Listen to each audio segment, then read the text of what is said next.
सियाला तिया के तय बता दे राम जी, तय बता दे राम जी, काबर सियाला तिया के तय बता दे राम जी।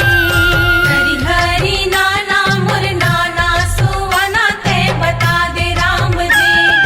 हरि हरि नाना मोर नाना सुवना तय बता दे राम जी।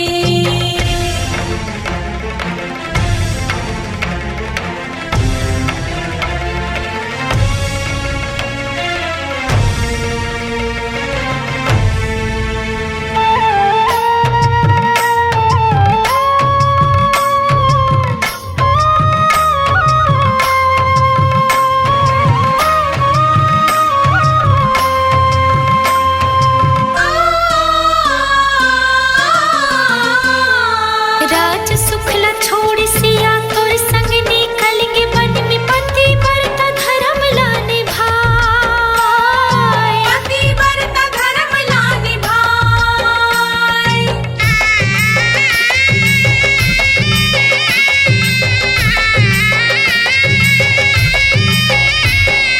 राज धर्म जाने नहीं जाने नारी हृदय ला, मन में काबर सियाला गवाए, मन में काबर सियाला गवाए। कैसे जाने नहीं जी काबर सिया जिला बन में गवाए राम जी।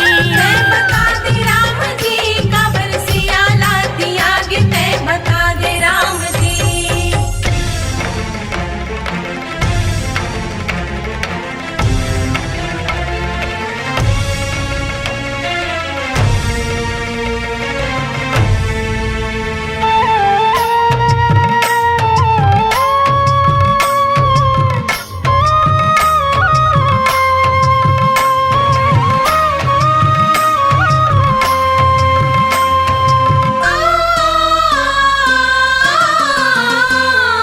तेरी आंखें प्रिया लाता हूँ हर नहीं जाने, निर्मोही बन आगे में खुदाए, निर्मोही बन आगे में खुदाए।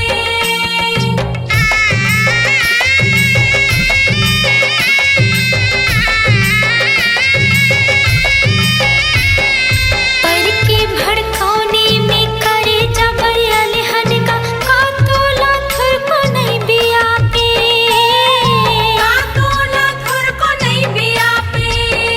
नहीं बिया पे राम जी, काबर बन के फिर रंदना धराए राम जी। तय बता दे राम जी, काबर सियाला तिया के तय बता दे राम जी। तरी हरि नाना मोर नाना सुवना तय बता दे राम जी, तरी हरि नाना मोर नाना सुवना तय बता दे राम जी, तय बता दे राम जी, काबर सियाला तिया के तय बता दे राम जी, तय बता दे राम जी, काबर सियाला तिया के तय बता दे राम जी। तय बता दे राम जी, काबर सियाला तिया के तय बता दे राम जी। तय बता दे राम जी, काबर सियाला तिया के तय बता दे राम जी।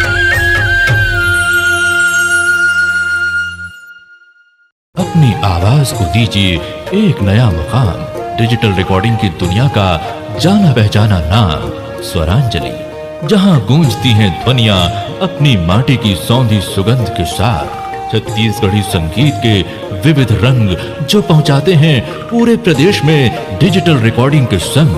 स्वरांजलि स्टूडियो, नेमीचंद गली नंबर 2, गंजपारा, रायपुर।